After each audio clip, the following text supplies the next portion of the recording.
നിലമ്പൂരിലെ ഉപതെരഞ്ഞെടുപ്പ് നടക്കാൻ പോകുന്നതിനോടൊപ്പം തന്നെ കേരളത്തിലെ ഒരു മണ്ഡലത്തിൽ കൂടി തെരഞ്ഞെടുപ്പ് നടക്കാൻ പോകുന്നു എന്ന് കോൺഗ്രസ് അലമുറയിട്ട് പറയുന്നു. അതിൻ്റെ പ്രധാന കാരണം ദേവികുളം മണ്ഡലത്തിലെ ഇടതുപക്ഷ MLA ആ സ്ഥാനത്ത് നിന്ന് പിന്തള്ളപ്പെടാൻ പോകുന്നു എന്ന ഒരു കണക്കൂട്ടലാണ്. എന്നാൽ അതൊക്കെ അസ്ഥാനത്തായി പോയി എന്നാണ് ഇപ്പോൾ വാർത്തകളിലൂടെ വ്യക്തമാകുന്നത്. കോടതി ദേവികുളത്തെ ഇടതുപക്ഷ MLAക്ക് അനുകൂലമായ രീതിയിലേക്ക് ചില വിധി പുറപ്പെടുവിച്ചു കഴിഞ്ഞിരിക്കുകയാണ്. സ്വാഭാവികമായും അത് കോൺഗ്രസിന് നിലവിൽ ഒരു വലിയ തിരിച്ചടി കൂടിയായി മാറിയിരിക്കുന്നു. ദേവികുളം നിയമസഭാ തെരഞ്ഞെടുപ്പ് കേസിൽ MLA A രാജയ്ക്ക് ആശ്വാസമേകുന്ന വാർത്തയാണ് പുറത്തു വരുന്നത്. തെരഞ്ഞെടുപ്പ് വിജയം റദ്ദാക്കിയ ഹൈക്കോടതി ഉത്തരവ് സുപ്രീം കോടതി റദ്ദാക്കി എന്നുള്ള ഒരു വാർത്ത.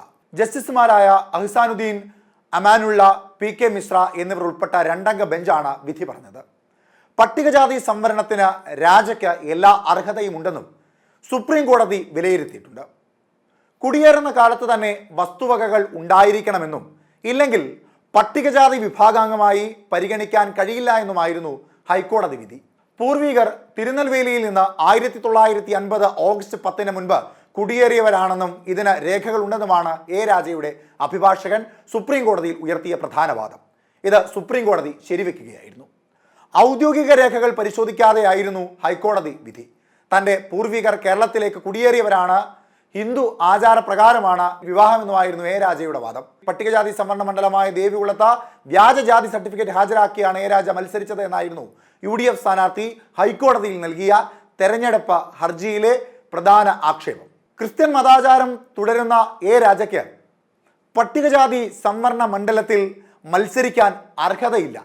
പരിവർത്തന ക്രൈസ്തവ വിഭാഗത്തിലുള്ളവരാണെന്നും മാട്ടുപ്പെട്ടി CIA പള്ളിയിൽ മാമോദിസ സ്വീകരിച്ചവരാണ് രാജയുടെ മാതാപിതാക്കളെന്നുമായിരുന്നു D കുമാറിന്റെ വാദം. ഇതിനു മുമ്പ് ഇത്തരത്തിൽ കോൺഗ്രസിന്റെ പ്രധാന നേതാവും പാർലമെന്ററി നേതാവുമായ കൊടിക്കുന്നിൽ സുരേഷിനെതിരെയും ഇടതുപക്ഷം ഒരു ആരോപണം ഇത്തരത്തിൽ ഉയർത്തുകയുണ്ടായി.